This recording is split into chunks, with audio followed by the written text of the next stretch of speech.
The International Association for Near-Death Studies presents NDE Radio, a weekly exploration of near-death experiences and similar encounters with the other side. Now, here's your host, Lee Whitting. What does it say about the interconnectivity of life that dolphins should save a swimmer from an oncoming shark? Well, we are about to have an answer to that question and much more with today's guest on NDE Radio. Welcome to NDE Radio, brought to you by IANS, the International Association for Near-Death Studies. I'm your host, Lee Whitting. Our guest today is Ann Archer Butcher, an award-winning producer and writer, wife, mother, and businesswoman who speaks at such international gatherings as the recent IANS conference in San Antonio, Texas. Ann has led a life which thus far has made many numerous amazing connections with the other side, events some would call miraculous, but which, if it could be argued, are natural to any person touched by grace and open to the divine. Perhaps most dramatically, in her 20s, Ann was swept out to sea and rescued from a shark attacked by dolphins. Other experiences have included channeling ideas from ancient Greek philosophers and an into-the-light visit to the other side. The story of her ordeals, adventures, and profound experiences are contained in her new book, Inner Guidance, Our Divine Birthright. Ann, welcome to NDE Radio. Hi, Lee. Nice to hear your voice again. Yes, good to hear yours. Ann, it seems grace has followed you during much of your life, and I wonder if you could begin by telling our listeners about your adventure with the dolphins. I sure would. You know, it's interesting you mentioned the word grace because the title of my book is Inner Guidance, Our Divine Birthright, but I had originally wanted to title it Living in a State of Grace. That really, to me, is what it's all about. But we receive that grace. We can stand in that grace when we tune into our inner guidance. And this is what happened for me with the dolphins. I was teaching high school at the time. I was a high school English teacher teaching English and philosophy, and I had really begun to wonder about the truth in life. And I had begun to ask, dear God, teach me truth so that I may teach truth, because here I was in my early 20s, and my high school students were 17 and 18 years old, and they're asking me, what do you believe? And I don't really know. But what I began to feel in my heart of hearts was that there was an interconnectedness between all life, and I really wanted to believe that was true. And I began to ask for the truth of that reality. And it was Christmas, and I went on vacation from school to the island where my mother lived off the coast of South Carolina. And it was Christmas Day, and it was warm, like 80-something degrees. And even though the water was chilly, it didn't matter to me. This had been a relatively warm winter, and I'm a strong swimmer, so I wanted to get in the water and just pose my question and swim, kind of as a spiritual exercise, Lee. And I went in the water in a private area where we had friends, and I had parked right at the beach. And there were people picking up shells and things because it was Christmas Day all over the beach, but there was no lifeguard. But I went in anyway, and I swam as far and hard as I could, just, venting my curiosity to the universe and to God as I was swimming. And suddenly I realized that I was moving really fast, much faster than I might normally, and I turned back to look at the shore. And I realized I was in a riptide. I was actually being pulled by the current. So every stroke I took, I was pulled out even further. And I knew I was in trouble, not only getting back, even though I was a strong swimmer, and I knew how to get out of a riptide swimming laterally. But as I looked to my right, I remembered, hey, where are the shrimp boats? And on this island, you're never supposed to go out where the shrimp boats are because sharks come to, pick up the leftovers. And then I looked to my left, seeing which way am I going to swim, and suddenly I saw a shark coming right at me. There were no shrimp boats because it was Christmas Day, but there were hungry sharks. And I thought, oh, my God, my mother's going to hate this headline. I can see it now, daughter eaten on Christmas Day. And this is not what I wanted to have happen for me or my family. And so I asked inwardly of God to simply lift me up into the heavens, somehow just make me disappear. And, of course, that didn't happen. But what happened instead was that I heard clear inner guidance. Now, by nature, I'm a fighter, so I was already thinking, can I poke him in the nose? Do I, kick at him, or will he eat my leg? What do you do to fight a shark? I have no idea. And instead, I was told to turn away from the shark, to lie down on my stomach, face down in the water, to bob like a log on the surface. Don't even look at the shark, turn away, be as calm as I could. And the next thing I knew, I did it, because this is no time to question your inner guidance. And I was hit underneath really hard. But instead of being pulled down and thrashed about by the shark, I discovered that I was lifted up. I was lifted right up into the air, and I was moving fast as anything toward the beach. And I had no idea what was happening. And then as I began to slip off my precarious perch on top of whatever I was on flying through the air, I saw a dolphin rise in front of me, and I was hit again underneath. And I realized dolphins were taking turns coming up from underneath me, lifting me straight in the air. And I had been guided to turn and lie down face down so that I would be a platform for them. And I was rescued by them. They took me into waist-deep water. They did this brilliant thing around me. They didn't just leave me. They could have left me, but, I had posed that question, is there an interconnectedness between all life? And they were answering it. They were truly answering it, and they swam around and touched my body and did this beautiful circular and then this wonderful choreographed dance around me. And finally they left, and I was just astounded. Here I faced a riptide, a shark, being rescued by dolphins, this magnificent dance, none of it expected in any way. I'd never heard of anything like that happening on this island, and neither had anybody that I knew. And yet people all over the beach were clapping, and as I came out of the water, this one woman said, "Oh my gosh, do you work with the dolphins?" And I said, no, not at all.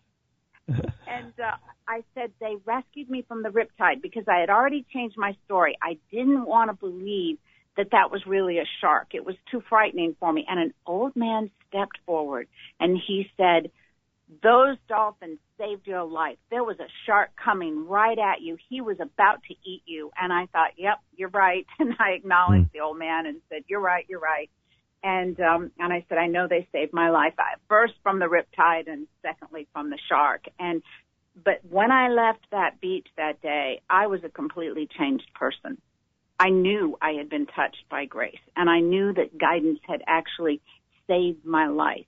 And that shark was so close to me, he could have had me in a nanosecond. So turning away, lying face down, allowed those dolphins just to pick me straight up in the air and move me so fast toward the beach while the rest of them surrounded the rescuer. And it was just something that I found hard to integrate, but I knew my life would never be the same. Wow, that's an amazing story. Had you at any point before that had any kind of experience like that? Nope, I had not. I had not had. So that was really a breakthrough moment for you. It was a spiritual breakthrough. Now, I admit that from the time that I was little, I was a very spiritual person. My mother thought it was kind of strange because, the family, they were Southern Baptists, but I was far more religious or devoted spiritually than anybody in the family. From the time that I was a little kid, 3 years old, I remember my mother saying she thought there was something strange about me. She said she talks about God a lot, and we don't talk about God a lot. Where is she getting that? And we lived out in the country, and I would walk to the nearby farmers and ask if anybody knew how to talk with God. I said, I've forgotten something very important, and I need to talk to God so that I can remember. And, wow. They tried to teach me prayers like the Lord's Prayer, and I said, I know all those. I'm not looking for that. I want to actually talk with God. And, that was the beginning of the inner guidance, I would say, Lee, but it was that profound breakthrough moment with the dolphins where I knew I am being heard. I am being responded to. There's so much more going on in life than we could ever imagine. And it isn't just me. It's all of us. This is an interconnectedness with the divine and all life.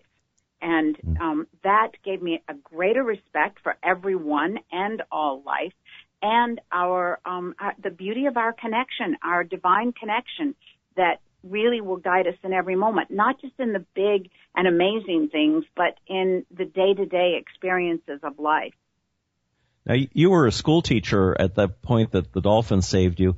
Was it after this event that you began to channel phrases from ancient philosophers? Yeah, this was also a part of that exact same period, Lee. But yes, that was the hallmark moment that marked the shift. I had already been asking, "Dear God, teach me truth," and that is what started the channeling in the classroom. Yeah. Maybe you could tell the listeners about that experience in your life. Well, that was amazing because I was teaching at a conservative high school in Indiana, and one day I put my chalk on the board to write a quote by Emerson or Thoreau, and that I knew by heart. And I'm trying to keep my eyes on the kids at the same time, so I'm looking at them and writing on the board. And all of a sudden I realized that my hand is taken off, and the chalk and my hand are just scribbling away something completely and totally different than what I intended to write. And I was teaching American literature at the time, and my hand wrote something that was definitely not American literature, and I had no idea what it was. We didn't have computers. We couldn't look it up.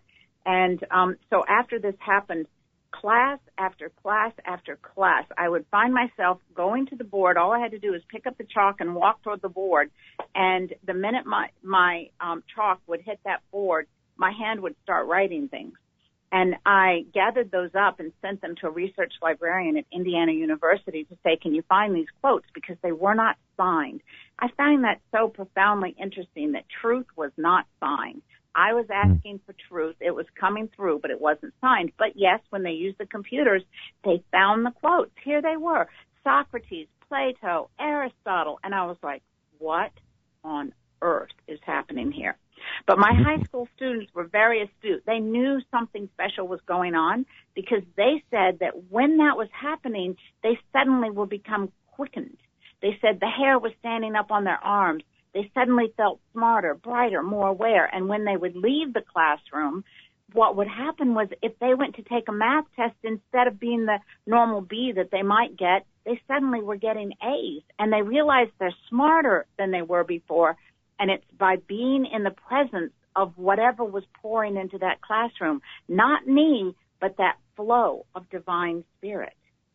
And so that went on not just for a few weeks or a couple of days. That went on for years. It went on for years, Lee, and the quotes they continued to be from ancient philosophers, and all kinds of cool stuff came in. And then there came this period where the quotes were there, but the research librarians couldn't find them. And then a substitute teacher came in one day, and he left me a book after when I came back the next day, I found it on my desk, and he said, "I think you'll find the underlined passages in this book very interesting." And he had highlighted the things that I had written on the board the day before, and they were found in a book called Ekankar, Key to Secret Worlds. And at this point, I realized, oh my gosh, there's so much more going on in life than I could ever have imagined, because whoever heard of a path called Ekankar? Whoever heard of this name or these concepts? But my near-death experience was in that book, so I knew there was reality there. When you were writing from Plato and Socrates, did it seem to be a theme? I mean, because there was plenty of material on a variety of subjects from those philosophers. Was there something to do with the connection with the other side involved in those passages? Yes, there was. Now, what the students discovered was that they could actually pose a question, like stand outside the classroom before they would come in and not tell me they were doing that, pose a question of the universe, and they would come in, and that question would be answered. So they recognize there's an immediate response going on here, as if everything we're doing is being overheard inwardly on the other side. And it's an immediate visceral response that's happening. It was taking their breath away. My classroom became like Close Encounters. Kids were begging to be in the classroom. So instead of 30 kids, there's 40 kids, there's 50 kids. And it was a very exciting time. And everything that we were learning was exactly as you're saying, Lee. It was tidbits and tips and insights of the inner world, but it also was a direct response to what was happening in the outer, in the moment. And you could see that moment to moment, we are being answered. We are being guided moment to moment. Not just in a lifetime, but every second. So there's a collective wisdom out there, not necessarily the individual Plato, who is sending contemporary messages, but in their language, in their old language. Yes. Now finally, go ahead. I think it came through ancients because I was teaching literature and philosophy, and it was trying to guide me to a deeper world view. So that was also what was going on for me. Right. Now, eventually, the school shut you down, basically. They wanted to. They wanted to shut me down. They called me in and told me they really liked me. I'm standing in front of the school board. They're saying, we'd like to offer you a new contract. I thought, great.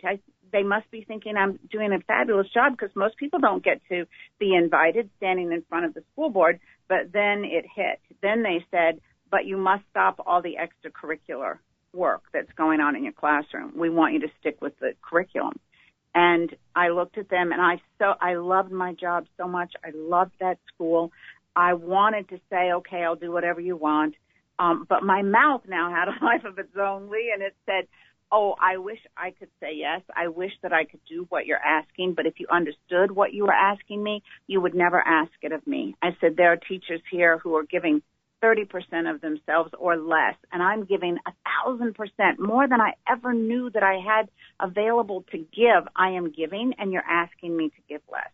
If you understood, you wouldn't ask that, but if you don't want it, I'm sure someone else will. And I said, so I'll give you time to think about that, and I walked out on them. And so I had essentially said, well, if they're going to fire me, I've just quit. And I went home and I cried because I loved my job so much. But it didn't take long, and I got a call from the principal, and he said, what is it you want, Anne? And inwardly, I was told, don't say, I just want my job. Inwardly, ask, what are my options? And I thought, wonder what that's about. So I said, well, Mr. Cobb, what are my options? And he said, you can have anything you want. And I said, what happened between I think I'm fired and I can have anything I want? And he said, the school board president's son just won National Merit Scholar, and when asked in an interview how he had gone from being a relatively average student to being extraordinary, he said, my English teacher, but he had won this award in science, and they said, how did that correlate? And he said, fortunately, he didn't say he was quickened. he said she taught me how to learn. And so that was incredible. They didn't understand what it was. They didn't know what was going on in the classroom, but they gave me as one of those options lifetime tenure in the state of Indiana and agreed to protect me so that I wouldn't be asked to change my teaching style any longer. So then I had an open door and I was able to continue. Nice. Now, was it after that this black hole appeared when you were sitting with your friend one day? Yeah, it was. This is the beginning of my first near-death experience, and it's an extraordinary one in that I wasn't sick and I wasn't dying, but I had the exact same experience that others have when they go into the light. And I wasn't under, as many people say, oh, well, that's just the effect of being under the influence of drugs or stress or an accident or trauma of the brain. It was none of those. I was about to go to my master's degree class, and I was sitting with my boyfriend, having a snack and tea before I went to class, after teaching during the day. Now I go to class at night, and I suddenly saw a black hole in the middle of the living room. And I said to my boyfriend, do you see that, or is there something wrong with my eyes? And he goes, what is it? And I said, it's a little black dot hanging right there in the middle of the living room over there near the stereo. And he goes, I don't see anything. And all of a sudden I said, oh, my gosh, I'm being pulled through it. And I told him to hold on to me. I thought that would keep me from being sucked into that black hole, because it was like a vacuum cleaner pulling me. And then I felt the disassociation with my physical body, and I felt the freedom of just flying out of my own physical body as soul, as a spiritual being. And I went through that black hole. The black hole, that tunnel, was very difficult for me. It was dark and it was freezing cold was the effect that I had. And yet I saw at the end a tiny pinpoint of brilliant light, and I knew that that light represented warmth, and so I wanted to get to the light, and I flew as fast as I could in this brilliant soul body that I was in, and went into the light. And when I arrived in the light, I found myself standing in an ocean of love. It actually announced, this is the ocean of love. And a voice filled the air. There was this melodic, beautiful music, and I saw ocean waves of golden light coming toward me, huge. They're going to crash on me. But when they crashed, instead of knocking me about like the ocean would, the waves went right through me. And as they went through me, they filled me with a peace and sense of love and harmony and purpose and joy that I had never felt in this life at all. And I thought, wow, I just want to stay here forever. But, of course, it wasn't meant to be. I wasn't meant to stay there forever. And I was told that there were 10 things that I must remember and that I must go back. And I begged not to have to go back, Lee. At that point, I didn't understand that the true purpose of our being here is to be vehicles of love and to serve all life. And so I thought, well, this is nirvana. This is what we all want. This is the heavenly worlds that we all seek. This is bliss and love and joy and forgiveness and calm beyond anything anybody could ever imagine. And why would I want to go back? I don't want to go back. And I was told that someone near to me appeared to be dying. And I thought, but if this is death, what do I care? I'm not going back. I don't want to go back. This is beautiful. And I was told, basically I would have no choice. I have to go back. But in the 10 things that I had to remember, one of those was that this person who appears to be dying is not really dying, and that I could intervene, and that, in fact, there is no death. There is only life, and that it is the great illusion. And I was amazed. One of the big fears in life is the fear of death, the fear of this unknown. And all of that in a nanosecond was completely, absolutely changed forever for me. I not only heard the words, but I knew the truth of it. It entered into me. And as I continued to listen, I was told what I would have to do, that I would have to go to this person, and that there was much to be done, not just this, and I must return. And then back through the black hole, freezing cold, and I find myself sitting on the couch. But while I had been in the inner world, one thing had happened that was absolutely astounding to me. I had looked up into the sky, and I saw this glorious waterfall of this brilliant golden light coming over a precipice that was so huge and so high and so brilliantly bright that it was almost blinding. And I was actually told, while I was gazing at it and squinting like crazy, to close my physical eyes, the eyes of the person sitting on the couch. And I did that. I closed my eyes, and it was sort of as if on the inner I had put on sunglasses, and now I could actually look at the light. And it in itself was transformative. But as I came back, and I'm in my body, sitting there with my boyfriend, I'm shaking all over because I've had such an amazing experience. And I open my eyes, and I look at him, and he goes, what has happened? And he said, oh, my God, look at your face. And I said, what's wrong with my face? And he took me by the arm and led me to the closest mirror and had me look at my face. And my eyes were sunburnt. and I realized I actually went somewhere, that consciousness is huge, and there is no separation between the inner worlds of God and our conscious experience right now in our physical bodies, and that we are not our physical bodies, that we are these great, brilliant, spiritual beings inhabiting a physical body, just like we get in our car and we drive around. The body is serving us, but it is not who we are. No, neither is the mind or the emotions. We are so much more than that. And so I knew I had my proof. It was the sunburned eyes that told me, this wasn't just some lapse of consciousness or crazy thing that had happened to me. I'd really gone somewhere. But the second proof was in the fact that the next day I did hear that someone near to me appeared to be dying, and it was my sister. She was in New York, and she was a world-class mathematician working on Wall Street. And I heard she was in a coma. My mother said, "Can you come?" And I said, "Of course." And my boyfriend got me on a plane right away, and off I went. And when I arrived in New York, she was actually in a New Jersey side hospital, really a beautiful facility, and with a young surgeon. And he came in, and I asked him, "If I told you that I could see inside my sister's head, would you believe me?" And he said, "Yes." And I said, "Why would you?" And he said, "I've seen this sort of thing before. I've heard of it. And right now you know more than anybody on this planet." This was before EMRs.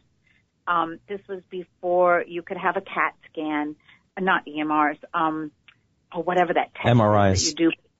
Yes, that's it. And they had none of those tests to do. They couldn't use an MRI. They couldn't use a CAT scan. They didn't know why she was in a coma. And I said, "Well, I can see a busted balloon in her head. I don't know what that means, but I know exactly where it is." And he said, "Well, I know what that is. That's an aneurysm." And so he drew a picture of a brain. I pinpointed the balloon. He operated, and he saved my sister's life. So that was the second aspect of the proof. And as a near-death experience, I now understand, Lee, that it's called a shared near-death, where she's actually the one dying. But I went into the inner world for her, gained what wisdom needed to be gained to help her, and came back and followed the instructions. And my sister's life changed profoundly, too, from that experience. Oh, I imagine. So did she have any memory of the other side from going through that experience? None whatsoever. She was extraordinarily near death, in a coma, and all she knew was that her head was just exploding. That's what she felt. And that the only peace she had was when I entered the room. She said the headache lifted completely when I put my hand on her head. And she opened her eyes and came out of the coma momentarily and spoke to me. And she had no awareness of what was going on. But afterwards, what was very interesting was that her personality had changed. She had gone into the inner world, and now she was a much more loving and tolerant and kind person. Previously, she was a world-class mathematician. She was mental. She was always, right on the edge of everything, and she was a tense person and very demanding. And suddenly, she was so tender-hearted when she came back from this experience that if she heard a siren, like someone was in trouble somewhere, and you can hear the siren like the ambulance going to rescue them, Debbie would tear up, and she would say, Anne? I hope they're all right. Yes, please. We are just about out of time, and before we end, I want our listeners to find out more about how they can get your book and where they'll learn more about your life experiences. Well, it's available on Amazon, both as a book and as an ebook, and it's Inner Guidance, Our Divine Birthright. I also have a website you can go to, which is innerguidancebook.org, and I hope people enjoy it. It's full of a lot of extraordinary experiences, but they're not about me. They're about all of us. It's just the journey that of discovery that I went through, but really it's about all of our stories. Lee, I know you've had some really great ones too. Oh, thanks, Anne, so much for sharing your story with us. If the listeners would like to listen to this show again or any of our other previous programs, please visit our website at nderadio.org. And for more information about IANDS, check that website out at iands.org. This is Lee Whitting saying thanks for listening.